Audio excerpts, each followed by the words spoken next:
Hello, നമസ്കാരം കേട്ടാ. എല്ലാവർക്കും സുഖമല്ലേ? നമ്മുടെ ഇന്നത്തെ വിഷയത്തിൻ്റെ പ്രസക്തി എന്താണെന്ന് വെച്ചെങ്കിൽ, ഇന്ന് എൻ്റെ അല്ലെങ്കിൽ നാളെ എൻ്റെ വീട്ടിൽ വരാവുന്നതോ എൻ്റെ വേണ്ടപ്പെട്ടവർക്ക് വരാവുന്നതോ ആയിട്ടുള്ള വലിയൊരു പ്രോബ്ലമാണ് നമ്മൾ ഡിസ്കസ് ചെയ്യാൻ പോണത്. അപ്പോൾ ഞാൻ പലപ്പോഴും ചിന്തിച്ചു, ഇന്നത്തെ വീഡിയോ ഞാൻ ആദ്യമേ പറയാം, ഒരിക്കലും സന്തോഷമുള്ള വീഡിയോ അല്ല, കുറച്ച് വിഷമമുള്ള വീഡിയോ ആണ്. കാരണം കുറച്ച് റിയാലിറ്റീസ് നമ്മൾ പറയാൻ പോണത്. അപ്പോൾ തീർച്ചയായിട്ടും അതൊരു ഹാപ്പി ആയിട്ടുള്ളൊരു എൻഡിങ് അല്ലെങ്കിൽ ഭയങ്കര സന്തോഷം കിട്ടുന്ന വീഡിയോ ഒന്നുമല്ല, ഭയങ്കര ഇൻഫോർമേറ്റീവായിട്ട്. എന്നാൽ ഇനിയുള്ള തലമുറയിൽ നമ്മൾ നന്നായിട്ട് നമ്മുടെയൊക്കെ ലൈഫിൽ സംഭവിക്കാൻ പോണ കാര്യങ്ങളാണ്. അതോടൊപ്പം തന്നെ നിങ്ങൾക്കറിയാലോ, കല്യാണം കഴിക്കുക എന്ന് പറഞ്ഞാൽ പൊതുവെ നമ്മളൊരാളുടെ കൂടെ എല്ലാം നമ്മൾ ഷെയർ ചെയ്ത് നമ്മളങ്ങനെ ജീവിക്കുന്ന ഒരു അവസ്ഥയാണ്. അപ്പോൾ കല്യാണം കഴിച്ച് കഴിഞ്ഞാൽ അതിൻ്റെതായ സുഖങ്ങളുണ്ട്, അതിൻ്റെതായ ബുദ്ധിമുട്ടുകളുണ്ട്, എല്ലാം ഉണ്ട്. എല്ലാം നിറഞ്ഞതാണ് ഈ സാധനം. അല്ലാണ്ട് ഒറ്റയ്ക്ക് നമുക്കൊന്നും കിട്ടണമെന്നില്ല. അപ്പോൾ ഈ നമ്മൾ ഓൾറെഡി നമ്മുടെ എല്ലാ കാര്യങ്ങളും ഒരാളായിട്ട് ഷെയർ ചെയ്യും വേണം. അതിൻ്റെ കൂട്ടത്തിൽ ഒരു പേഴ്സണാലിറ്റി ഡിസോർഡർ ഉള്ള ആളായി കഴിഞ്ഞാൽ എങ്ങനെ ഉണ്ടാവും? അത് നമ്മളെങ്ങനെ മാനേജ് ചെയ്യും? ഒന്ന് ആലോചിച്ച് നോക്കിയേ. അങ്ങനെ മാനേജ് ചെയ്ത 5 കൊല്ലം ഒരു ആളുടെ കൂടെ, ഒരു പാർട്ട്ണറുടെ കൂടെ ജീവിച്ച് മാനസികവും ശാരീരികവുമായിട്ടുള്ള ആരോഗ്യം നശിപ്പിച്ച് പോയൊരാൾ, നശിപ്പിച്ച് കളഞ്ഞൊരാൾ അല്ലെങ്കിൽ നശിച്ച് പോയൊരാൾ, അയാളുടെ കഥയാണ്. അപ്പോൾ എന്തുകൊണ്ടാണ് ഈ കഥ നിങ്ങൾ കേൾക്കണം എന്ന് ഞാൻ പറയാൻ കാരണം എന്താണെന്ന് വെച്ചെങ്കിൽ, ഒന്ന്, നമ്മുടെ പാർട്ട്നേഴ്സേക്കും, ഞാനും കല്യാണം കഴിഞ്ഞ ഒരാളാണ് അല്ലേ. അപ്പോൾ നമ്മുടെയൊക്കെ പാർട്ട്നേഴ്സ് അകാരണമായി ദേഷ്യപ്പെടുക അല്ലെങ്കിൽ എന്തെങ്കിലുമൊക്കെ ഉണ്ടാകുമ്പോൾ എന്തുകൊണ്ടാണ് അങ്ങനെ ഉണ്ടാവണേ എന്ന് ചിന്തിക്കാനോ, അതായത് സ്വന്തം ഭർത്താക്കന്മാരും ഭാര്യമാരും ഒരു ഇവാലുവേഷൻ, ഒരു അസസ്മെൻറ്റ് നടത്താനും ചെറിയ ചെറിയ തെറ്റുകളിൽ പാർട്ട്നേഴ്സിനെ, നിങ്ങളുടെ ഒരു പാർട്ട്ണർ ചെറിയ ചെറിയ നിങ്ങളുടെ തെറ്റുകൾക്ക് കുറ്റങ്ങൾക്കോ നിങ്ങളെ വഴക്ക് പറയുകയോ അല്ലെങ്കിൽ അങ്ങനെ പറയുന്നുണ്ടെങ്കിൽ ഈ സാധനം കാണിച്ചു കൊടുക്കുക. ഇത്രയൊന്നും ഞാൻ കാണിക്കുന്നില്ല കൊണ്ടാണ് പറയാം. നമ്മുടെ തൃശ്ശൂരുള്ള ഒരു ഗവൺമെൻറ് ഉദ്യോഗസ്ഥർ, അതായത് ഭാര്യയും ഭർത്താവും ഗവൺമെൻറ് ഉദ്യോഗസ്ഥരാണ്, അവരുടെ മകനാണ് സംഭവിച്ചിരിക്കുന്നത്. എന്നോട് കറക്റ്റായിട്ട് പുള്ളി പറഞ്ഞു, അത്യാവശ്യം ഐഡൻറ്റിഫിക്കേഷനെങ്കിലും പറഞ്ഞോ, കാരണം ഇതിപ്പോൾ നാട്ടിൽ സർവ്വസാധാരണ, ഇനിയിത് പുറം ലോകം അറിഞ്ഞാൽ എനിക്കൊരു ചുക്കൂല, അതുകൊണ്ട് ധൈര്യമായിട്ട് പറഞ്ഞോ എന്ന് പറഞ്ഞേക്കാണ്. അപ്പോൾ അതുകൊണ്ട് കറക്റ്റായിട്ട് പറയണത് തൃശ്ശൂരുള്ള ഒരാളുടെ കഥയാണിത്. ഓക്കെ, ഈ മനുഷ്യൻ എന്താ പറയുക, ഡിപ്ലോമ കഴിഞ്ഞു, BTech എടുത്തു, M.Tech എടുത്തു, IT ആണ് ആൾ. നല്ല രീതിയിൽ എനിക്ക് തോന്നുന്നത് ഡാളസ് ടെക്സാസിലേക്ക് വന്ന് ഓൺസൈറ്റ് വർക്ക് ചെയ്യുക, സിംഗപ്പൂർ, ചൈന, അങ്ങനെ എന്താ പറയുക അടിപൊളിയായിട്ട് വിദേശ രാജ്യങ്ങളിലേക്ക് ഓൺസൈറ്റേക്ക് കറങ്ങി അടിച്ച് നടക്കുന്ന ഒരു ചെക്കൻ. അപ്പോൾ മാതാപിതാക്കൾക്ക് തീർച്ചയായിട്ടും ആ ഒരു കല്യാണപ്രായമൊക്കെ പറഞ്ഞു, മോനെ കെട്ടിക്കോ, വർത്താനില്ല എന്ന് പറഞ്ഞു. അങ്ങനെ ഇവൻ പെണ്ണന്വേഷിച്ച് നടന്നു. വളരെ അതീവ സുന്ദരിയായിട്ടുള്ള ഒരു പെൺകുട്ടിയെ ഇവൻ കല്യാണം കഴിച്ചു. വിവാഹത്തിൻ്റെ ആദ്യ നാളുകൾ എന്ന് പറഞ്ഞാൽ സാധാരണ എല്ലാവരും കൊള്ള പോലെ തന്നെ അടിപൊളി ലൈഫായിരുന്നു. എന്നുവെച്ചെങ്കിൽ ഭയങ്കര ഓവർ കെയറിങ്, ഓവർ എന്ന് പറയാൻ പറ്റില്ല, ഭയങ്കര കെയറിങ്. അതായത് ഇവൻ ഷൂ ഇടുമ്പോൾ ഞാനത് കെട്ടിത്തരട്ടെ എന്ന് വരെ ചോദിക്കുന്ന ഒരു ഭാര്യ, ഷൂ എടുത്ത് വയ്ക്കുന്നു, സോക്സ് എടുത്ത് വയ്ക്കുന്നു, പിന്നെ അങ്ങോട്ട് മുകളിലേക്ക് എല്ലാ സാധനവും എന്തിനു പറയണു, ചായ, കാപ്പി, തേങ്ങ, മാങ്ങ, മണ്ണാങ്കട്ട, ഒരു രക്ഷയില്ല.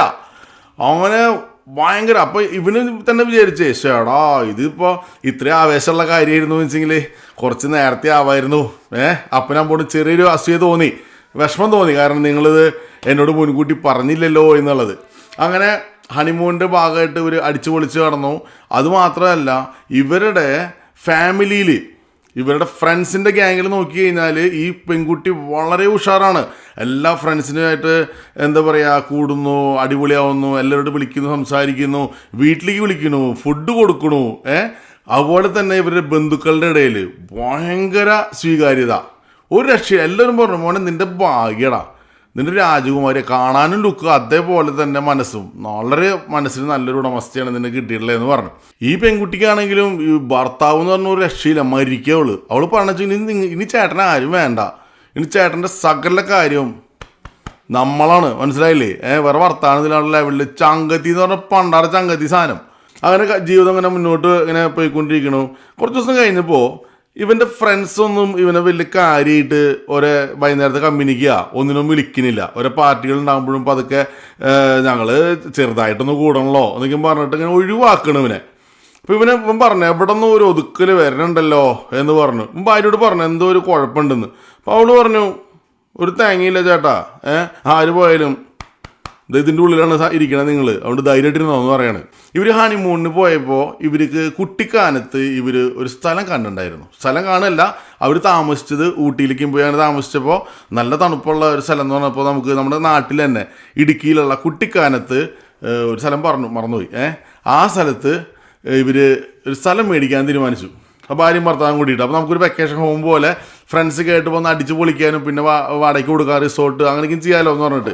അപ്പോൾ ഇവൻ പറഞ്ഞു അവിടേക്കും എന്ന് പറഞ്ഞാൽ നല്ല സ്ഥലത്തിന് ഭയങ്കര റേഞ്ച് ആവും, നമ്മളെ കൊണ്ട് താങ്ങില്ല എന്ന് പറഞ്ഞു. അപ്പോൾ അവള് പറഞ്ഞു അത്യാവശ്യം നല്ല ഇത് കിട്ടിയിട്ടുണ്ട്, സ്ത്രീധനം കിട്ടിയിട്ടുണ്ടല്ലോ, നമുക്ക് ആ സ്വർണ്ണം കിടന്ന് വിൽക്കാൻ നൈസായിട്ട്, ഒരു കുഴപ്പമില്ല എന്ന് പറഞ്ഞു.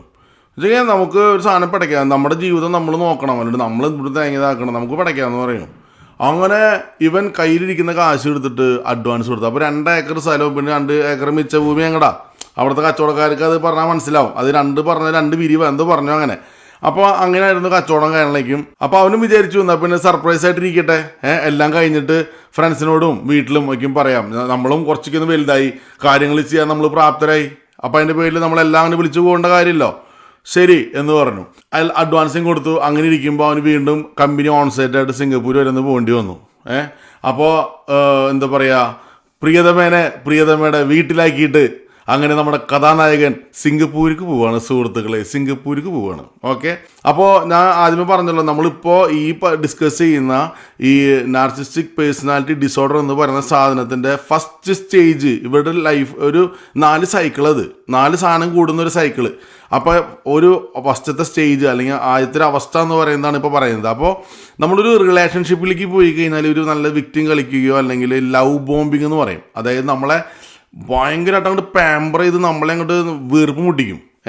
അപ്പോൾ ആ ഒരു സ്റ്റേജിലാണ് ഇപ്പോൾ ഇവിടെ നിൽക്കണമെന്നുള്ളത് നിങ്ങൾ മനസ്സിലാക്കണം. ഓക്കെ, അങ്ങനെ ഇവൻ അവിടേക്ക് വിദേശത്തേക്ക് പോകുമ്പോൾ ലൈക്ക് സിംഗപ്പൂരിൽ പോകുമ്പോൾ ഭാര്യ വീട്ടിൽ കൊണ്ടാക്കി, ഭാര്യ നഞ്ഞത്തൊടിച്ച് കരച്ചിലും ബീച്ചിലും അയ്യോ എൻ്റെ ചേട്ടൻ പോണേന്നും പറഞ്ഞിട്ടായിരിക്കും. ഒരു കണക്കിന് ഞാൻ 3 മാസം കഴിഞ്ഞ് വരും പെണ്ണ നീ ഇങ്ങനെ സ്നേഹിക്കല്ലേ എന്ന് പറഞ്ഞിട്ട് ഇവൻ അങ്ങോട്ട് പോയി. അങ്ങനെ വന്നു, ആ പോക്ക് കഴിഞ്ഞു. അവൻ വന്ന് പിറ്റത്തെ മാസം നമ്മുടെ സ്ഥലത്തിൻ്റെ രജിസ്ട്രേഷൻ ആയത് നമ്മുടെ 2 ഏക്കർ മേടിച്ചിട്ട് 4 ഏക്കറിൻ്റെ പരിപാടിക്ക്. അപ്പോൾ ഇവൻ്റെ കയ്യിലുള്ള കാശ് കഴിഞ്ഞു ബാക്കിയുള്ള. അപ്പോൾ പിന്നെ സ്വർണത്തിൻ്റെ വിലയ്ക്ക് നോക്കിയിട്ടാണ് വരണത്, കറക്റ്റായിട്ട് വിൽക്കാനുള്ള സെറ്റപ്പൊക്കെ നോക്കിയിട്ടേ. നേരെ വീട്ടിലേക്ക് വന്നു കഴിഞ്ഞപ്പോൾ ഇവൻ്റെ കാരണന്മാർ, ഇവളുടെ കാരണന്മാരും ഇവൻ്റെ കാരണന്മാരും കൂടി ഇവനെ അങ്ങോട്ട് എന്താ പറയുക, പെട്രോൾ വെച്ച് കത്തിക്കാന്ന് പറയില്ല ആ അവസ്ഥയിലായി. നീ ആരോട് ചോദിച്ചിട്ടുണ്ട് ഈ പണിക്ക് പോയേ, നീ ആരോടാ എൻ്റെ ചോര നീരാക്കി സാധനങ്ങൾ എൻ്റെ മോൾക്ക് കൊടുത്തേ, നീ ആരോട് ചോദിച്ചിട്ട് വിൽക്കാൻ പോയെന്ന് ചോദിച്ചിട്ട് ഭയങ്കര അലമ്പ്. വിവാഹം നാണം കിട്ടു. അപ്പോൾ ഇവൻ പറഞ്ഞു അല്ല അവളിങ്ങനെ പറഞ്ഞായിരുന്നു എന്ന് പറഞ്ഞപ്പോൾ ഇവള് പറഞ്ഞു ഞാനങ്ങനെ ഒരു ഇത് പറഞ്ഞു എന്നുള്ള രണ്ട് വിൽക്കാന്ന് പറഞ്ഞോ, എൻ്റെ അപ്പൻ്റെ ചോര നീരല്ലേ എന്ന് പറഞ്ഞിട്ട് ഇവള് അടച്ച് പ്ലേറ്റാൻ മാറ്റി. ഇവനാകെ നാണം കിട്ടു. അങ്ങനെ ഇവൻ എന്ത് ചെയ്തു, വേറൊരു കൂട്ടുകാരൻ്റെ അടുത്ത് വേണ്ടി സംഗതിക്കും പറഞ്ഞിട്ട് ഇവൻ ആ ഡീലിൽ നിന്ന് പതുക്കെ കൊടുത്ത അഡ്വാൻസിൽ നിന്ന് കുറച്ചൊക്കെ തിരിച്ച് മേടിച്ച് ഡീലിൽ നിന്ന് ഒഴിവാണ്, കേസും ബുക്കാറില്ലാണ്ടാക്കിയിട്ട്. അങ്ങനെ ഒരു നാണക്കേട് അവന് പറ്റി. അങ്ങനെ ഇവൻ കൂട്ടുകാരൻ്റെ കൂടേക്ക് വന്നപ്പോൾ അവൻ 2 അടിക്കാന്ന് പറഞ്ഞപ്പോൾ ഫ്രണ്ട് പറഞ്ഞു ഇല്ലടാ നീ പോയിക്കോന്ന് പറഞ്ഞിട്ട് ഇങ്ങനെ ഇതാക്കുക. അപ്പോൾ ഇവൻ്റെ ക്ഷമ കിട്ടു. ഇവൻ പറഞ്ഞു കുറേ കാലമായിടാ നിങ്ങൾ എന്നെ ഒഴിവാക്കണേ, എന്തെങ്കിലും ഉണ്ടെങ്കിൽ മുഖത്തേക്ക് പറഞ്ഞോളൂ എന്ന് പറഞ്ഞപ്പോൾ പറഞ്ഞു നീ ഞങ്ങളെ പറ്റിച്ചിട്ട് ഈ സ്ഥലം മേടിക്കാൻ പോണ കാര്യക്ക് നിൻ്റെ ഭാര്യ ഞങ്ങളോട് പറഞ്ഞിട്ടുണ്ടായിരുന്നു എന്ന് പറഞ്ഞു.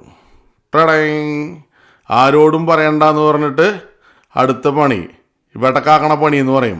അടുത്ത സ്റ്റേജാണിത്. അതായത് ഇവരുടെ ഇരയെ പറ്റി അവിടെ ഇവിടെയും പോയിട്ട് പരദൂഷണം പറയാം. അതോടൊപ്പം തന്നെ ഇവൻ വെള്ളടിച്ച് കഴിഞ്ഞാൽ വീട്ടിൽ വന്നു കഴിഞ്ഞാൽ ഈ പെണ്ണിന് ഭയങ്കര ഉപദ്രവമാണെന്നും ഭയങ്കര സാഡിസ്റ്റാണ്, നിങ്ങളായിട്ട് എൻ്റെ ജീവിതം തകർക്കരുത്, മാക്സിമം അയാളെ ഇവ കാര്യങ്ങളൊന്നും ഒഴിവാക്കിക്കോളൂന്ന് ഈ പെണ്ണ് വിളിച്ച് പറഞ്ഞിട്ടുണ്ട്. അതായത് ഇവരുടെ സ്വഭാവം എന്താണെന്ന് വെച്ച് കഴിഞ്ഞാൽ ഇപ്പോൾ പറയണം, ഇപ്പോൾ എൻ്റെ വീട് വെങ്കിടങ്ങിലാണ്. ഓക്കെ, ഈ വെങ്കിടങ്ങ് അല്ലെങ്കിൽ കാഞ്ഞാണി നിങ്ങൾക്ക് വേണ്ട സൗകര്യത്തിന് പറഞ്ഞുതരാം. തൃശ്ശൂരിൽ നിന്ന് എറണാകുളത്തേക്ക് പോകുന്ന ബസ്സിൽ ഞാൻ വീട്ടിൽ പറഞ്ഞിട്ട് പോവാം ഞാൻ എറണാകുളം വരെ പോകാൻ കേട്ടോ എന്ന് പറയാണ്. ഓക്കെ, അപ്പോൾ തൃശ്ശൂരിൽ നിന്ന് ഞാൻ എറണാകുളത്തേക്കാണ് പോണത്. വീട്ടിൽ കറക്റ്റായിട്ട് പറഞ്ഞിട്ടുണ്ട് ഞാൻ എറണാകുളത്തേക്ക് ഇന്ന മീറ്റിങ്ങിനാണ് പോണേന്ന്. അപ്പോൾ തൃശ്ശൂരിൽ നിന്ന് ഞാൻ പുറപ്പെട്ടു ഉടനടി ഫ്രണ്ട്സിനും ബന്ധുക്കളൊക്കെ വിളിച്ച് പറയും ഇയാൾ പോണ വഴിക്ക് ആ എറണാകുളത്തിന് മുമ്പായിട്ട് ഒല്ലൂർ എന്ന് പറഞ്ഞ സ്ഥലത്ത് ഇയാൾക്കൊരു സെറ്റപ്പ് ഉണ്ടെന്ന് പറയും. അപ്പോൾ പല ആൾക്കാരും കണ്ടു കഴിഞ്ഞു ഓൾറെഡി, കാരണം നമ്മൾ ഈ എറണാകുളം ബസ്സിൽ കയറി പോണത്. അപ്പോൾ 10% സത്യമായി, ബാക്കി 90 ഇവർ കയ്യിൽ നിന്നിടും. അങ്ങനെ ഇവർ ആൾക്കാരെ വിശ്വസിപ്പിക്കും. ഭയങ്കര ക്രൂക്കടാ. അപ്പോൾ ഇത് ഇങ്ങനെ പറഞ്ഞ് കറക്റ്റായിട്ട് ഫലിപ്പിച്ച് വെച്ചേക്കാണ് ഈ സാധനം. അതുകൊണ്ട് അവർ വിചാരിച്ച് വെറുതെ ഈ പെണ്ണിൻ്റെ ജീവിതം നശിപ്പിക്കേണ്ടല്ലോ വെച്ചിട്ട് അവൻ്റെ കസിൻസ് പോലും ഇവനെ വിശ്വസിക്കാൻ പറ്റാത്ത അവസ്ഥയിൽ കാര്യങ്ങൾ പറഞ്ഞ് മാനിപ്പുലേറ്റ് ചെയ്ത് വെച്ചിരിക്കുകയാണ്. അങ്ങനെ ഇവൻ എന്ത് ചെയ്തെന്ന് വെച്ചെങ്കിൽ ഇവൻ്റെ ഈ പറഞ്ഞ കൂട്ടുകാരൻ്റെ ഒരു കസിനായ തൃശ്ശൂരത്ത് ഒരു നല്ലൊരു സൈക്കാട്രിസ്റ്റ് ഉണ്ട്. അങ്ങോരെ പോയി കണ്ടു. അങ്ങനെ പോയി കണ്ടിട്ട് ഈ കാര്യങ്ങളൊക്കെ അങ്ങോട്ട് ഒന്ന് പറഞ്ഞു, തുടക്കം തൊട്ട് പറഞ്ഞു, ഇങ്ങനെയൊക്കെയാണ് സംഭവിച്ചുള്ളത്, ഇങ്ങനെയൊക്കെയാണ്. അപ്പോൾ എത്ര പറഞ്ഞിട്ടും എൻ്റെ പേരൻസിന് മനസ്സിലായിട്ടും ഇവളുടെ പേരൻസിന്, ഇവളുടെ അമ്മയ്ക്ക് കുഴപ്പമില്ല, ഇവളുടെ അപ്പൻ ഒരു രക്ഷയില്ലാന്ന് പറയണം. ആ പുള്ളി ഒരു പ്രത്യേക ടൈപ്പാണെന്ന് പറഞ്ഞു. അത് സംസാരിച്ച് കഴിഞ്ഞു. അപ്പോൾ ഈ ഡോക്ടർ അവന് പറഞ്ഞു കൊടുത്തു, മോനെ ഇങ്ങനൊരു പ്രോബ്ലമാണ് നിൻ്റെ വൈഫിന് ഞാൻ മനസ്സിലാക്കണത്. ശരിക്കും ചെയ്യേണ്ട പണി കൗൺസിലിന് കൊണ്ടുവരിക എന്നുള്ളതാണ്. പിന്നെ ഇതിൻ്റെ ട്രീറ്റ്മെൻറ്റ് എന്ന് പറയുന്നത് ടോക്കിംഗ് തെറാപ്പി എന്ന് പറയുന്നത് സാധനമാണ്. അപ്പോൾ ഇത് രണ്ടും നടന്നില്ല വെച്ചാൽ നീ എസ്കേപ്പ് ആവേണ്ടതാണ് നിനക്ക് നല്ലത് എന്ന് പറഞ്ഞു. ഈ കസിൻ്റെ കെയർ ഓഫിൽ പോയതുകൊണ്ട് ഒരു ബന്ധം, ആ വ്യക്തിബന്ധം വരുമല്ലോ, അതിൻ്റെ പേരിൽ പറഞ്ഞു. അന്ന് തൊട്ട് ഈ ചെറുക്കൻ ഇതിനെ പറ്റിയിട്ടുള്ള കംപ്ലീറ്റ് ആർട്ടിക്കിൾസും കാര്യങ്ങളും പഠിക്കല്. പ്രത്യേകിച്ച് ഈ ഡോക്ടർ എന്തൊക്കെ എഴുതിയിരിക്കുന്ന കുറേ ജേർണൽസ് ഉണ്ട്, അതെല്ലാവരും വായിക്കാൻ കൊടുത്തു. ഇതൊക്കെ നീ വായിച്ചോ, നീ പ്രിപ്പയർ ആയിക്കോ, അല്ലെങ്കിൽ നാളെ നിനക്കൊരു ഡിപ്രഷൻ അടിച്ചിട്ട് നീ എൻ്റെ അടുത്ത് തന്നെ മരുന്ന് കഴിക്കാൻ വരേണ്ടി വരുന്നത്. അപ്പോൾ ഇതൊക്കെ മനസ്സിൽ വെച്ചിട്ട് ചെക്കൻ മുന്നോട്ട് ജീവിതം കൊണ്ടുപോകണം. ആദ്യമേ പറഞ്ഞു പോയിട്ട് നോക്കിയാൽ ഇതിങ്ങനത്തെ ഒരു സംഗതി എനിക്ക് സംശയമുണ്ട്, നമുക്കൊന്നൊരു കൗൺസിലിന് പോകണമെന്ന് പറഞ്ഞപ്പോൾ ഇവളുടെ അമ്മ പിന്നെ ഓക്കെ എന്ന് പറഞ്ഞു. ഇവളുടെ അപ്പൻ ജമ്മം ചെയ്ത് സമ്മതിക്കില്ല, ഇവളും സമ്മതിക്കില്ല, എൻ്റെ മോൾക്ക് ഭ്രാന്തില്ല എന്നും പറഞ്ഞിട്ടായി. പിന്നെ അങ്ങനെ ഒരു കണക്കിന് ജീവിതം ഇങ്ങനെ മുന്നോട്ട് കൊണ്ടുപോവാണ്. പോകെ വയസ്സായ അപ്പനും അമ്മയ്ക്കും മനസ്സമാനം പോണ അവസ്ഥയായി വീട്ടിൽ. അപ്പോൾ പിന്നെ അടുത്ത ഓപ്ഷൻ എന്നിട്ടുള്ളത് മാറി താമസിക്കുക എന്നുള്ളതല്ലേ. ഒരു വീട് വാടകയ്ക്ക് എടുത്ത് മാറി താമസിച്ചു. വീണ്ടും പഴയ മാതിരി അത്യാവശ്യം സ്നേഹവും കാര്യങ്ങളൊക്കെ ആയി. പക്ഷേ എന്താ പറയുക, കാലത്ത് എനിക്കുമ്പോൾ നല്ല ഉഷാറായിരിക്കും, ഉച്ചയാകുമ്പോൾ കച്ചറയാവും, വൈകുന്നേരം വീണ്ടും ഇതാവും. ഇതിങ്ങനെ പോവാണ്. ഓരോ ദിവസം എഴുന്നേൽക്കുമ്പോഴും ഇതെന്താ പ്രശ്നം ഉണ്ടാകാൻ പോകണേ എന്നുള്ള പേടിയിൽ എഴുന്നേക്കണേ. ജീവിതം ഒരു കണക്കിന് ഇങ്ങനെ തട്ടിമുട്ടിക്കിന് പോയി. ഏതൊരു വിവാഹ ജീവിതത്തിൽ ഉണ്ടാകുന്ന മാതിരി വൈഫ് പ്രഗ്നൻ്റായി, പ്രസവത്തിന് വേണ്ടിയിട്ട് അവളെ വീട്ടിലേക്ക് കൊണ്ടുപോയി. അപ്പോൾ ഞാൻ ചിരിച്ചിട്ട് പറഞ്ഞു, ഇങ്ങനെയൊക്കെ ആണെങ്കിലും അപ്പോൾ കാര്യങ്ങൾക്കൊന്നും കുഴപ്പമുണ്ടായില്ല അല്ലേ എന്ന് പറയാ ചിരിച്ചിട്ട്. അപ്പോൾ പുള്ളി പറഞ്ഞു അതതിൻ്റെ വഴിക്കേട് നടന്നു എന്ന് പറഞ്ഞു. ആ സമയത്ത് ഒരുപാട് ഇഷ്യൂസ്, ഇതേമാതിരിയുള്ള അലമ്പുകളെല്ലാം നടന്നു. ഇവൻ്റെ സകലമാന കുരുമ്പൊട്ടി. അവസാനം പ്രസവം കഴിഞ്ഞപ്പോൾ ഇവരെ വീട്ടിലേക്ക് കൊണ്ടുവരണമല്ലോ, ആ സമയത്ത് കോട്ടയ്ക്കാണ്ട് പിടിച്ചു. ഇവൻ പറഞ്ഞു വീട്ടിലേക്ക് ഇവരെ കൊണ്ടുപോകണമെന്ന് വെച്ചെങ്കിൽ കൗൺസിലിങ് നടത്താണ്ട് കൊണ്ടുപോകാൻ പറ്റില്ല പറഞ്ഞു. ഭയങ്കര അലമ്പ്. അങ്ങനെ ഇവളുടെ അച്ഛനൊന്നും ഒരു കാരണം സമ്മതിച്ചില്ല, അടിക്കാനെങ്കിലും പിടിച്ചു. നടക്കില്ല, ഇവൻ പറഞ്ഞു തല്ലി കൊന്നാലും കുഴപ്പമില്ല, നടക്കില്ല എന്ന് പറഞ്ഞു. അങ്ങനെ അങ്ങോട്ട് പിടിയാലെ എന്താക്കിയപ്പോൾ അവർ കണ്ടീഷൻ വെച്ചു, ഞങ്ങൾ പറയുന്ന ഹോസ്പിറ്റലിൽ ഞങ്ങൾ പറയുന്ന ഡോക്ടറെ അടുത്ത് നിങ്ങൾ വരണം എന്ന് പറഞ്ഞു. അപ്പോഴും അവൻ പറഞ്ഞു ഓക്കെ. കാരണം ഇവർക്ക് പെട്ടെന്ന് ചിന്ത പോയി, ഇവൻ ഇനി ഓരോന്നും പറഞ്ഞു കൊടുത്തിട്ട് ഡോക്ടറെ മാനിപ്പുലേറ്റ് ചെയ്താലോ വെച്ചിട്ട് ആയിക്കോട്ടെ എന്നും പറഞ്ഞിട്ട് ഇവൻ നേരെ ചെന്നു. ഇവർ പറയുന്ന ആശുപത്രി, ഇവർ പറയുന്ന ഡോക്ടർ, ഇവൻ കാശ് കൊടുത്തിട്ട് ഒരു 5 സിറ്റിങ് അങ്ങോട്ട് ഈ പറഞ്ഞ ടോക്ക് തെറാപ്പിയും കാര്യങ്ങളും ചെയ്തു. അങ്ങനെ ഈ മുതലിനെയും കൊണ്ടുപോകാൻ ഈ വാടക വീട്ടിലേക്ക് വന്നു. പക്ഷേ പ്രത്യേകിച്ച് മെച്ചൊന്നും ഉണ്ടായില്ല. വീണ്ടും നമ്മുടെ പണ്ടത്തെ ചങ്കര തെങ്ങുമ്പൻ എന്ന് പറയില്ലേ, ആ പരിപാടി തന്നെ. അപ്പോൾ ഇതിങ്ങനെ പോയി ഇവൻ ഈ സാധനങ്ങൾ വായിച്ചുള്ളതുകൊണ്ടും ഇവനൊരു ഡിപ്രഷൻ സ്റ്റേജിലേക്ക് എത്തി എന്നുള്ളതാണ്. അപ്പോൾ ഇവൻ ഇങ്ങനെ വന്ന് പിന്നെ ഇവൾ എന്ത് പറഞ്ഞാലും ഇവൻ എന്നുള്ള അവസ്ഥയായി. അപ്പോൾ ഇതിനകത്ത് ഈ ഡിസ്കാർഡിങ് എന്നൊരു സാധനമുണ്ട്. അതായത് ആ ഒരു സ്റ്റേജ്, അതായത് ഇവരോടുള്ള ഏറ്റവും റിവെഞ്ച് കാണിക്കാൻ പറ്റിയൊരു പണി എന്താ, അല്ലെങ്കിൽ ഇവർക്കുള്ള പണി എന്താണെന്ന് വെച്ചിട്ട് മറുപണി എന്ന് പറയില്ലേ, മറുപടി എന്താണെന്ന് വെച്ച് കഴിഞ്ഞാൽ നമ്മൾ ഇവരോട് അധികം ഇവരെ പ്രൊവോക്ക് ചെയ്യാണ്ടിരിക്കുക. ഈ കൂട്ടർക്ക് ഒന്നുകിൽ പോസിറ്റീവ് എനർജി അല്ലെങ്കിൽ നെഗറ്റീവ് എനർജി മസ്റ്റാണ്. ഒന്നുകിൽ ഇവർക്ക് നിലനിൽക്കണമെങ്കിൽ ഒന്നുകിൽ പോസിറ്റീവ് എനർജി കിട്ടണം, അല്ലെങ്കിൽ അലമ്പുണ്ടാക്കി നെഗറ്റീവ് എനർജി കിട്ടണം. ഇതിലാണ് ഇവരുടെ ഈ മാനസിക നിലയുടെ നിപ്പ്. ഇത് രണ്ടില്ലാന്ന് കാണുമ്പോൾ അടുത്തൊരു സെക്ഷനാണ്, ഇവർ നമ്മളെ ഒഴിവാക്കും. പിന്നെ അടുത്ത പണി ഹൂവറിങ് എന്ന് പറയുന്ന അടുത്ത സെക്ഷനാണ്. അപ്പോൾ ആ സംഭവം എന്താണെന്ന് വെച്ചെങ്കിൽ ഇതിങ്ങനെ പോകെ ഇവരുടെ ഒരു ക്ലാസ് ഗ്രൂപ്പിലത്തെ ഒരു പെൺകുട്ടിയായിട്ട് ഇവള് ഭയങ്കര സംസാരമാകുന്നു. വിളിക്കുന്നു, സംസാരിക്കുന്നു, നീ അന്ന് അങ്ങനെ പറഞ്ഞില്ലടി ചക്കരെ, നീ പോടി എവിടെ നിന്ന് പറഞ്ഞിട്ടുള്ള വർത്താനങ്ങളും കാര്യങ്ങളും ഒരു പരിധി വിട്ട് ഭയങ്കരമായിട്ട്. പക്ഷെ ഒപ്പം ആൾ വളരെ ഹാപ്പിയാണ്. അങ്ങനെ പോയിക്കൊണ്ടിരിക്കാണ്ടപ്പോൾ ഇവൻ വേറെ കാര്യം നോട്ട് ചെയ്ത് എന്താണെന്ന് വെച്ചെങ്കിൽ ഇവന് രാത്രി 12 മണിയൊക്കെ ആകുമ്പോൾ ഇവൻ ജോലി കഴിഞ്ഞ് തൊട്ടപ്പുറത്തെ മുറിയിലാണ് ഇവൻ്റെ വർക്ക് ഫ്രം ഹോമാണ് ആൾ. അത് കഴിഞ്ഞിട്ട് ആശാൻ വരണത്. 11:45 11:50 വരെ അപ്പുറത്ത് വർത്താനം കളിഞ്ചിരിക്കും കേൾക്കാം. ഇവൻ വരുമ്പോഴേക്കും കൂർക്കം വലിച്ചിടുന്ന ഉറങ്ങുണ്ടാവും.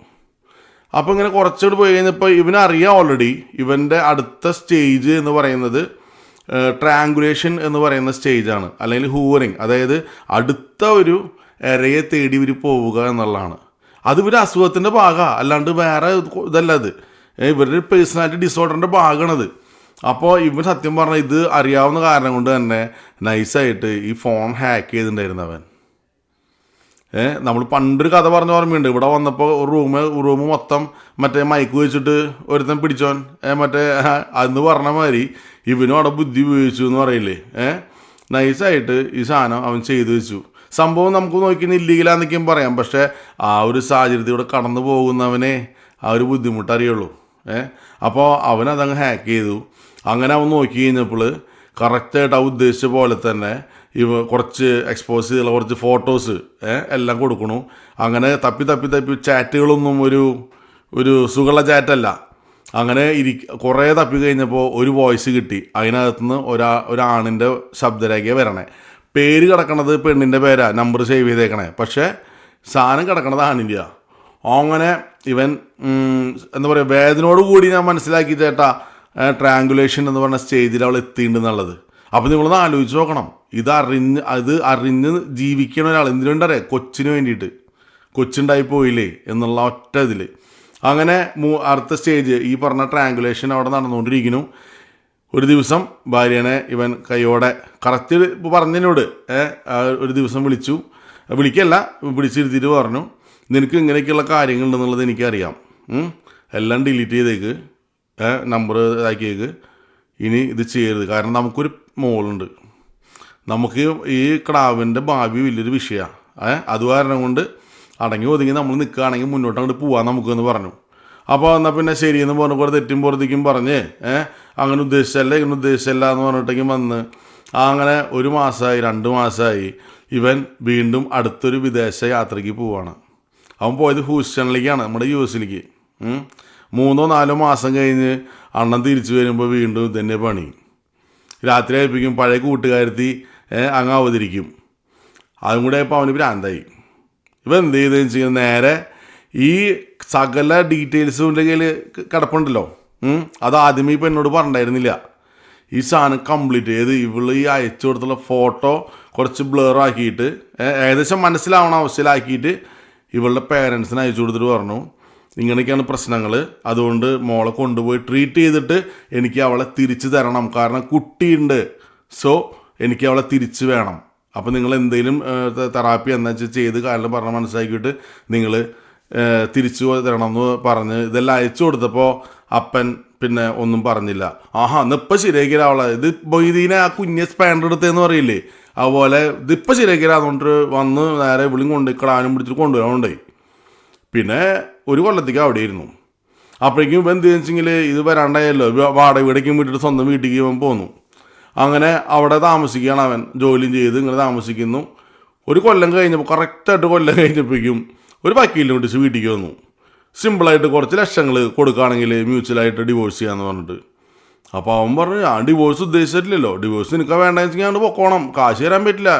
ഇമ്മാര് കേസിട്ട് മുഴുവൻ കാണിച്ചിട്ട് നമ്മളെ പിടിച്ചിട്ട് 2ാം കെട്ട് ആക്കും ചെയ്തു, എന്നിട്ടാണ് ഈ പണിക്ക് നിൽക്കണേ, നടക്കില്ല എന്ന് പറഞ്ഞു.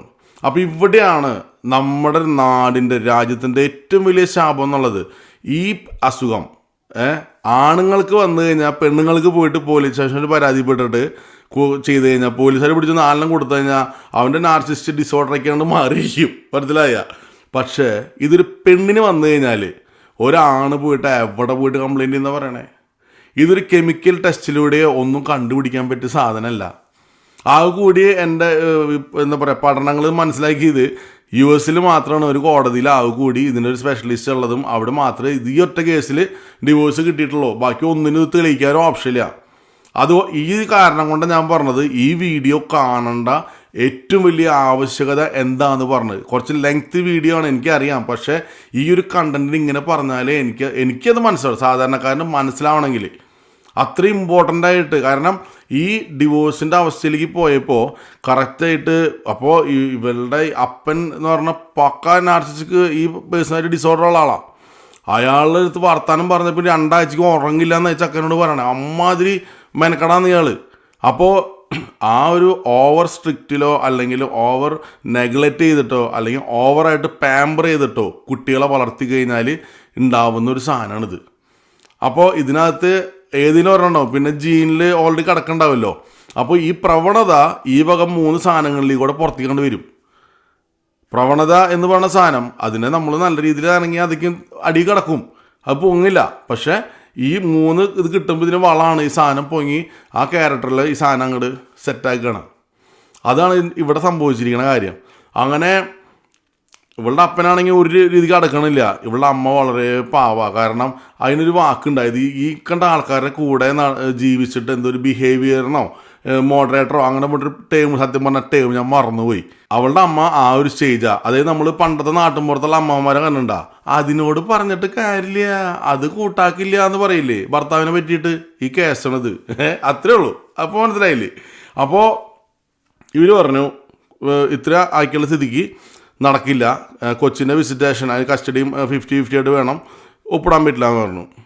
അങ്ങനെ ആഭരണങ്ങൾ വേണമെന്ന് പറഞ്ഞിട്ട് ആഭരണങ്ങൾ കൈമാറാൻ വേണ്ടിയിട്ട് അവസാനം പോലീസ് സ്റ്റേഷനിൽ ചെന്ന് നിൽക്കുന്ന സാഹചര്യത്തിൽ ഡിവോഴ്സ് ഒപ്പിടണമെന്ന് പറഞ്ഞു. അപ്പോൾ പറഞ്ഞു നടക്കില്ല എന്ന് പറഞ്ഞു. അപ്പോൾ ഈ പെണ്ണ് അവിടെ നിന്നിട്ട് പറഞ്ഞു, ഞാൻ അവിടെ കയറി താമസിക്കും, സോഫാറും ഞാൻ നിങ്ങളുടെ ഭാര്യയാണ്, ഞാൻ കയറി താമസിക്കും, എന്നിട്ട് രാത്രി ആകുമ്പോൾ ഞാൻ എൻ്റെ തന്നെ നെറ്റി തല്ലി പൊട്ടിച്ചിട്ട് മർഡർ കേസിന് കേസ് കൊടുക്കും, അപ്പനമ്മ നീയും ഉള്ളിൽ പോവും, വേണോ എന്ന് ചോദിച്ചു. എങ്ങനെയുണ്ട്? പോലീസ് സ്റ്റേഷനിൽ വെച്ചിട്ട് അവരുടെ വക്കീലിനെ മുന്നേ വെച്ചിട്ട് ഈ പുന്നാര മോളി ചോദിച്ച ചോദ്യം. അപ്പോൾ വീട്ടുകാർക്കായാലും ആർക്കായാലും അല്ലേ, നമ്മൾ രാത്രി കിടന്ന് ഉറങ്ങുന്ന സ്ഥലം നമ്മുടെ വീട്, മനസ്സമാനം എന്നുള്ള സാധനം വേണമല്ലോ. അവർ പറഞ്ഞു ചോദിച്ചാൽ ഫുള്ള് തരാൻ പറ്റില്ല, ഇത്രയും തരാം, ഒഴിവാകാൻ പറ്റുമെന്ന് ചോദിച്ചു. എന്ന് പറഞ്ഞു. ആ കാശ് കൊടുത്ത് ഒഴിവാക്കി കുറച്ച്. അപ്പോൾ മോളെ കാണാൻ പിടിക്കാന്നൊക്കെ പറഞ്ഞിട്ടുണ്ടായിരുന്നു. അവർ ആ നിയമയ്ക്കും തിരിച്ചിട്ട് ക്രാവിനെ വേറെ സ്ഥലത്ത് കൊണ്ടുപോലും പിടിക്കലാക്കി അവിടെ കഴിഞ്ഞു. അവിടെ നിൽക്കട്ടെ. ഇവള് പോയിട്ട് 2ാമതും കെട്ടി. ഈ ചക്ക വീണ്ടും കെട്ടിയിട്ടില്ല കേട്ടാ, അവിടെ ഇരിക്കട്ടെ. 2ാമതും കെട്ടി 2 കൊല്ലാകുമ്പോഴേക്കും അത് ഡിവോഴ്സായി. അവളിപ്പം 3ാമത്തേന് ആള് റെഡി മണി പകയിക്കൊണ്ടിരിക്കുകയാണ്. അപ്പോൾ ഈ 2ാമത്തെ കെട്ടിയവനുണ്ടല്ലോ, അവൻ ഈ ആദ്യത്തെ കെട്ടിയവനെ വിളിച്ചിട്ട് പറഞ്ഞു, എൻ്റെ പൊന്നു മോനെ നീ എങ്ങനെയാണ് ഈ സാധനത്തിന് 5 കൊല്ലം കൊണ്ടു നടന്നേ, 2 കൊല്ലാകുമ്പോഴേക്കും എനിക്ക് മതി എന്ന് പറഞ്ഞു. അവൻ പറഞ്ഞു, നിൻ്റെ മോളുടെ അവസ്ഥ ഭയങ്കര പൊട്ടയാണ്. അത് ഇവളുടെ കൂടെ നടന്നിട്ട് ഇവളെക്കാട്ട് 8ാം കാലത്ത് കേട്ടാണ് മോള് പോണത്, അതുകൊണ്ട് പെട്ടെന്ന് വെച്ചെങ്കിൽ കൊച്ചിനെ നീ എങ്ങനെ ചെയ്യുമെന്ന് പറഞ്ഞു. പക്ഷേ ഇവർ നോക്കിയപ്പോൾ ഒരു ഓപ്ഷൻ ഇല്ല, കാരണം അങ്ങനത്തെ ലെവലിലാണ് അവർ ആക്കി വെച്ചിരിക്കണത്. അപ്പോൾ വീണ്ടും അടുത്ത കേസിന് പോകാൻ വയ്യാത്തതുകൊണ്ട് അനുഭവം ആ കൊച്ചിൻ്റെ വിധി എന്നും പറഞ്ഞിട്ട് മിണ്ടാണ്ടിരിക്കണം. ഇപ്പോൾ ഇനി അടുത്ത സ്റ്റേജ് പറഞ്ഞുതരാം. ഇവൻ ബാക്ക് ടു നോർമലായല്ലോ, ഡിവോഴ്സും കിട്ടി, സമാധാനമായി, എന്നും കാലത്ത് കഴിഞ്ഞിട്ട് സൈക്കിളിലേക്കും ചവിട്ടി ആ സൈക്ലിങ്ങിന് പോണ ആളാൾ. അങ്ങനെ അടിപൊളിയായിട്ട് അങ്ങനെ ജീവിതം കൊണ്ടുപോയി. എല്ലാ ദിവസവും ജോലിക്ക് ഇരുന്ന് ഒരു 1-1.5 മണിക്കൂറാകുമ്പോഴേക്കും ഭയങ്കര ക്ഷീണം എന്ന് പറഞ്ഞാൽ ഇവന് കിടന്ന് ഉറങ്ങണം. ചേടാ അതെന്തിങ്ങനെ. അപ്പോൾ ഇവൻ്റെ ഒരു ഫ്രണ്ടിനോട് സംസാരിച്ചപ്പോൾ പറഞ്ഞു, നീ ബ്ലഡിൽ തൈറോയ്ഡ് ഒന്ന് ചെക്ക് ചെയ്യുമെന്ന് പറഞ്ഞു. അങ്ങനെ പോയിട്ട് തൈറോയ്ഡ് ചെക്ക് ചെയ്തപ്പോൾ ഭയങ്കരമായിട്ട് ഇതായി, ഡിസോർഡറായിട്ട് കിടക്കിയ സാധനം. അപ്പോൾ വീണ്ടും നമ്മുടെ ലേക്ക് ഷോറിലെ പോയെന്ന് പറഞ്ഞേ, ഡോക്ടറെ പോയി കണ്ടു, സംസാരിച്ചു. അപ്പോൾ ഡോക്ടർ എല്ലാ കാര്യങ്ങളും ഹിസ്റ്ററി എല്ലാം എടുത്ത് സംസാരിച്ച് കൊടുത്തപ്പോൾ ഡോക്ടർക്ക് മനസ്സിലായി. ഡോക്ടർ പറഞ്ഞ, മോനെ നമ്മുടെ ബ്രെയിനിൽ, അത് ഞാൻ പറഞ്ഞ നമ്മൾ ഈ വിഷയം കൈകാര്യം ചെയ്യുമ്പോൾ നമുക്കുണ്ടാകാൻ പോണ ഇതിൻ്റെ എന്താ പറയുക ആഫ്റ്റർ എഫക്റ്റ് എന്ന് പറയില്ലേ, അതാണ് ഞാൻ പറയാൻ പോണത്. നമുക്ക് സ്ട്രെസ് വരുമ്പോൾ നമ്മുടെ ബോഡിയിലൊരു ഹോർമോൺ, അതിനൊരു പേര് അത് മറന്നുപോയി, നമ്മൾ മെഡിക്കൽ ടൈംസ് അല്ലേ, അതുകൊണ്ടാണ് കേട്ടോ, ഒരു എക്സ് എന്ന് പറയുന്നൊരു ഹോർമോൺ. ഓക്കെ, ഈ ഹോർമോൺ അങ്ങോട്ട് ഡെവലപ്പ് ആവും. ഇതിങ്ങനെ എല്ലാ മനുഷ്യന്മാരിലും ഡെവലപ്പ് ആവും. സ്ട്രെസ് മാറുമ്പോൾ ഇറങ്ങും. ഇതിങ്ങനെ കയറി നിൽക്കണം. അത് നമ്മുടെ ബോഡി മാനേജ് ചെയ്യും. പക്ഷേ ഈ 5 കൊല്ലം ഈ സാധനം സ്ട്രെസ് ഇങ്ങനെ കയറി നിന്നപ്പോൾ എന്താ പറ്റിയെന്ന് വെച്ചെങ്കിൽ ഈ ഹോർമോൺ അവിടെ അങ്ങോട്ട് നിന്നു. മനസ്സിലായ? ആ നിപ്പിൽ എന്താ വെച്ചെങ്കിൽ നമ്മുടെ ഇൻറ്റേർണൽ ഓർഗൻസിലേക്ക് അതിങ്ങനെ ചെറുതായിട്ട് ബാധിക്കും പ്രവർത്തനത്തിനെ. അങ്ങനെ നിൻ്റെ ബോഡിയിൽ കയറി പിടിച്ചിരിക്കുന്നത് ഈ സാധനം തൈറോയ്ഡ് ഗ്രന്ഥിയിലാണ്. ഇനി 5 കൊല്ലം എന്തേ നീ ഇത് അറിഞ്ഞില്ല? അതിനുള്ള ഉത്തരം എന്താണെന്ന് വെച്ചെങ്കിൽ ഈ സ്ട്രെസ് ലെവൽ ഇതിങ്ങനെ തന്നെ നിന്ന് കഴിഞ്ഞാൽ അറിയില്ല എന്ന്. അപ്പോൾ ഈ സ്ട്രെസ് ലെവൽ നമ്മൾ ഇറങ്ങിക്കഴിയുമ്പോൾ ഓട്ടോമാറ്റിക്കലി ഇത് സാധനം റിയാക്ട് ചെയ്യും. അതാണ് ഇവന് സംഭവിച്ചത്. അപ്പോൾ അവന് തൈറോയിഡ് പ്രശ്നമായി, അതിൻ്റെ മരുന്ന് കഴിക്കണു. അപ്പോൾ അങ്ങനെ വന്നപ്പോൾ എന്തായി, കൊളസ്ട്രോൾ കൂടി. അപ്പോൾ എന്തായി, 55 കിലോ ഉണ്ടായിരുന്നവന് ഇപ്പോൾ 95 കിലോ ആയി. പറഞ്ഞാൽ മനസ്സിലായാ? നിസ്സാരമായിട്ട് കല്യാണം കഴിച്ചാൽ വേറെ ഒന്നും ഉണ്ടായില്ല. ഇതുകൊണ്ടാണ് ഞാൻ പറഞ്ഞത് ഈ വീഡിയോ കാണേണ്ട ആവശ്യകത ഇതാണെന്നുള്ളത്. ഇവൻ ഈ വീഡിയോസും ആർട്ടിക്കിൾസും എല്ലാം വായിച്ചിട്ടും ഉറങ്ങിയിട്ടൊക്കെയാണ് കുറേ വർഷങ്ങളായിട്ട് ഇങ്ങനെ ഇവൻ്റെ കൂടെ ഈ പഠിപ്പ് ഇങ്ങനെ കൊണ്ടുവന്നുകൊണ്ടിരുന്നത്. അപ്പോൾ എന്താ പറ്റിയെന്ന് വെച്ചെങ്കിൽ, ഈ പഠനം ഇങ്ങനെ മുന്നോട്ട് പോയി വന്നപ്പോൾ ഇത് ഒരു പോസ്റ്റ് ട്രോമ സിംപ്റ്റം എന്തോ പറഞ്ഞത്. അതായത് ഒരു ട്രോമ കഴിഞ്ഞിട്ട് അതിന് റിക്കവർ ചെയ്യേണ്ട ഒരു സമയമുണ്ട്. ഈ ടൈമിൽ ഉള്ള കുഴപ്പം എന്താണെന്ന് വെച്ചെങ്കിൽ നമ്മൾ മെൻ്റലി ഭയങ്കര പ്രശ്നമാവും. അപ്പോൾ എന്ത് പറ്റിയെന്ന് വെച്ചെങ്കിൽ, ആദ്യം കണ്ട നമ്മുടെ കൂട്ടുകാരൻ്റെ കസിൻ ഉണ്ടല്ലോ, നമ്മുടെ സൈക്കാട്രിസ്റ്റ്, ആളെ പോയി കണ്ടു. ആളുടെ പോയിട്ട് കാര്യം പറഞ്ഞു, ഇതിങ്ങനെ ഒരു സംഭവം ഉണ്ട്, എനിക്ക് ഭയങ്കര ഇതുണ്ട്. അപ്പോൾ എന്തൊക്കെയാണ് ഇതിൻ്റെ ദിനചര്യകൾ അങ്ങനെ ചോദിച്ചു വന്നപ്പോൾ പറഞ്ഞു, ഞാൻ ഇന്ന ആൾക്കാരൊക്കെ ഇന്ന വീഡിയോസ്, യൂട്യൂബ് വീഡിയോസ് കാണാറുണ്ടെന്ന് പറഞ്ഞു. ആൾ പറഞ്ഞു, ഇത് ഇങ്ങനത്തെ ഒരു ട്രോമയിൽ പെട്ട ആൾക്കാരുടെ, ഇതിനകത്ത് അകപ്പെട്ട ആൾക്കാരുടെ ഒരു പ്രത്യേകതയാണ്, ഇതുമായി റിലേറ്റ് ചെയ്തുള്ള വീഡിയോസ് കണ്ടുകൊണ്ടിരിക്കും. ഓട്ടോമാറ്റിക്കലി നിങ്ങളുടെ മനസ്സിൽ വീണ്ടും നെഗറ്റീവ് സാധനം കയറുക. സോ നിൻ്റെ ഇതിൻ്റെ ആവശ്യം കഴിഞ്ഞു. ഈ നിമിഷം തൊട്ട് ആ വീഡിയോ കാണുന്നത് നിർത്തുക. 2 ആഴ്ച കഴിയുമ്പോൾ നീ ശരിയായിക്കോളും, ഒന്നും ചെയ്യേണ്ട, നീ പോയിക്കോളാം പറഞ്ഞു. അങ്ങനെ പുള്ളി വീഡിയോ കാണൽ നിർത്തി. അപ്പോൾ ഇത്രയും അനുഭവങ്ങളിലൂടെ ഈ മനുഷ്യൻ കടന്നുപോയി. അപ്പോൾ എന്നോട് പറഞ്ഞത് എന്താണെന്ന് വെച്ചെങ്കിൽ, 2-3 കാര്യങ്ങൾ എനിക്ക് പറയാനുണ്ട് ചേട്ടാ. അതായത് നമ്മൾ ഈ തുടക്കത്തിൽ ഭയങ്കര ആവേശമായിരിക്കും, കുറച്ച് കഴിയുമ്പോൾ നമ്മൾ ഈ ഫേക്ക് പേഴ്സണാലിറ്റി ഉണ്ടല്ലോ, അതവിടെ അഴിഞ്ഞു വീഴുമ്പോൾ നമ്മൾ ചോദ്യം ചെയ്യും. അപ്പോഴാണ് ഇവരുടെ അടുത്ത സ്റ്റേജ് നമ്മളെ നാണം കെടുത്താനുള്ള പണികൾ മുഴുവൻ കാണിച്ചു വയ്ക്കുന്നത്. പിറ്റത്തെ സ്റ്റേജ് ഒഴിവാക്കൽ, പിറ്റത്തെ വേറെ നോക്കി പോവില്ല. ഇതിങ്ങനെ സൈക്കിളായിട്ട് ഇങ്ങനെ കറങ്ങിക്കൊണ്ടിരിക്കും. ഇതിന് ഒരു പരിപാടി. ഇനി അതിപ്പോൾ നിങ്ങൾക്ക് മനസ്സിലായല്ലോ. ഞാൻ പറയാൻ വന്ന കാര്യം എന്താണെന്ന് വെച്ചെങ്കിൽ, മുറിവൈദ്യന് ആളെ കൊല്ലുന്നു കേട്ടിട്ടുണ്ട. Little knowledge is most dangerous thing. കുറച്ചറിവാണ് ഏറ്റവും വലിയ പ്രശ്നം. അപ്പോൾ ഈ വീഡിയോ കണ്ടു കഴിഞ്ഞിട്ട് സത്യം പറഞ്ഞാൽ ഇത്രയും ഞാനൊക്കെ പഠിച്ചപ്പോൾ എനിക്ക് എൻ്റെ ഭാര്യയോടുള്ള ഇഷ്ടം കുറച്ച് കൂടി. കാരണം എന്താ വെച്ച് കഴിഞ്ഞാൽ അത്ര പ്രശ്നമൊന്നുമില്ല. സാധാരണ വീട്ടിലുണ്ടാകുന്ന പ്രശ്നമൊക്കെ നമുക്കുള്ളൂ. നമ്മൾ നമ്മുടെ പാർട്ട്ണറെ ഒന്ന് ആക്സസ് ചെയ്യാനുള്ളൊരു അളവുപോലായിട്ട് ഇവ കാര്യങ്ങളിലേക്ക് എടുക്കുക. അതോടൊപ്പം തന്നെ പറയാനുള്ളത്, ഒരു കാരണവശാലും ഒരു കാര്യവും നമുക്ക് 100% ഉറപ്പില്ലെങ്കിൽ നമ്മൾ ബ്ലെയിം ചെയ്യരുത്. അതായത് ഇപ്പോൾ നിസ്സാര കാര്യങ്ങൾക്ക് പോലും നിനക്ക് ഈ പറഞ്ഞ ആ വീഡിയോയിൽ അല്ലെങ്കിൽ ഈ വീഡിയോയിൽ പറയുന്ന പോലത്തെ പേഴ്സണാലിറ്റി ഡിസോർഡറാന്ന് പറഞ്ഞിട്ട് എന്താ പറയുക, ഭാര്യേനെയോ ഭർത്താവിനെയോ കുറ്റപ്പെടുത്തരുത്. നിങ്ങൾക്ക് അങ്ങനെ സംശയം തോന്നുകയാണെങ്കിൽ തീർച്ചയായിട്ടും, നമ്മൾ സൈക്കോളജിസ്റ്റ് ഒന്നല്ല, പാവം ട്രക്ക് ഡ്രൈവർ അറിയാലോ. നിങ്ങൾക്ക് അങ്ങനെ ഒരു സംശയം തോന്നിക്കഴിഞ്ഞാൽ തീർച്ചയായിട്ടും ഒരു മാനസിക ആരോഗ്യ വിദഗ്ധൻ്റെ ഉപദേശം എടുത്തതിന് ശേഷം മാത്രമേ നിങ്ങളിത് ഉറപ്പിക്കാവൂ. ഇത് ഉറപ്പിക്കുന്നത് എന്തിനു വേണ്ടിയിട്ടാണെന്ന് വെച്ചെങ്കിൽ, ഭാര്യനും ഭർത്താവിനും ഒഴിവാക്കുക എന്നുള്ളതല്ല. ശരിക്കും പറയുന്നത് ഇവിടുന്ന് ഒഴിവാവുക എന്നുള്ളതാണ് പറയണത്. ശരിക്കും അല്ലാണ്ട് ഇതിന് ട്രീറ്റ്മെൻറ്റ് ഇല്ല എന്നുള്ളതാണ് പറയണേ. അത് ഇവർ ചിന്തിക്കില്ല എന്നാണ് പറയണത്. പക്ഷേ ഇതിൻ്റെ ആഫ്റ്റർ മെത്ത് അല്ലെങ്കിൽ ആഫ്റ്റർ എഫക്റ്റ് എന്ന് പറയണത് എന്താണെന്ന് വെച്ചെങ്കിൽ, അടുത്ത ജനറേഷനിലേക്ക് ഈ സാധനം പാസ്സാവും എന്നുള്ളതാണ്. അപ്പോൾ അത് ഉണ്ടാവാതിരിക്കാനായിട്ട് ഇപ്പോൾ നമ്മൾ നമ്മുടെ മക്കളെങ്കിലും സേഫാക്കാൻ നമ്മൾ നോക്കണം. അല്ലെങ്കിൽ ഇത് അടുത്ത സ്ഥലത്തേക്ക് ഇത് ഇങ്ങനെ പോവും. അപ്പോൾ അതുണ്ടാവാതിരിക്കാൻ വേണ്ടിയിട്ടെങ്കിലും നമ്മളിത് മനസ്സിലാക്കുക. അപ്പോൾ ഒരു കല്യാണം കഴിഞ്ഞ് കഴിഞ്ഞാൽ ചാടി കയറി പിറ്റത്തെ മാസം തന്നെ പിള്ളേരുണ്ടാക്കാൻ നിൽക്കണ്ട. ഒന്നൊക്കെ നോക്കിയിട്ടും കയ്യൊക്കെ മതിയാണ്. ഇതിക്കൊരു എല്ലാവരും ലോക്കാണ്, ബാധ്യതയാണ്. കാരണം ഞാനൊരിക്കലും ഇത് പറയും, ഈ ഒരു ടൈം പറഞ്ഞതിൻ്റെ പേരിൽ മിക്കവാറും കുറേ ആൾക്കാർ പിന്നെ ചീത്ത പറയും. കുട്ടികളെ ദൈവം തരുന്നതൊക്കെ ശരിക്കുക. പക്ഷെ എന്നിരുന്നാലും കുറച്ചൊക്കെ കരുതലോട് കൂടി പോയി കഴിഞ്ഞാൽ നമുക്ക് കുറച്ചൊക്കെ ഒന്നൊരു പിടുത്തം പിടിക്കാം. കാരണം നമുക്ക് പറയാൻ പറ്റില്ല, ഒരാളുടെ പേഴ്സണാലിറ്റി നമുക്കൊരു ഇങ്ങനെ പുറത്തുനിന്ന് നോക്കിയിട്ട് അളക്കാൻ പറ്റില്ല നമുക്ക്. അപ്പോൾ പണി കിട്ടി കഴിഞ്ഞിട്ട് പിന്നെ കിടന്ന് കരഞ്ഞിട്ട് വലിയ കാര്യമില്ല. അതുകൊണ്ടാണ് ഞാൻ അങ്ങനെ ഒരു നിലപാട് എടുക്കാനായിട്ട് പറയുന്നത്. അല്ല കുട്ടികളെ വേണ്ടാന്നൊന്നല്ല കേട്ടോ, അങ്ങനെ ഞാനും പറയുന്നേക്കരുത് ഒരു കാരണവശാലും. എന്നോട് ഈ ചെറുക്കം പറഞ്ഞൊരു കാര്യമുണ്ട്. ഈ ഇല്ലീഗലായിട്ടുള്ള അഫെയറിലേക്ക് പോകുമ്പോൾ പല എന്താ പറയുക, ഒളിസേവ കാമുകന്മാർ എന്ന് പറയില്ലേ, അതായത് അങ്ങനത്തെ ആൾക്കാർ, അവർ പറയും അവൾക്ക് ഭർത്താവുണ്ടല്ലോ അവനെ കൊള്ളില്ലാഞ്ഞിട്ടാന്ന് പറയും.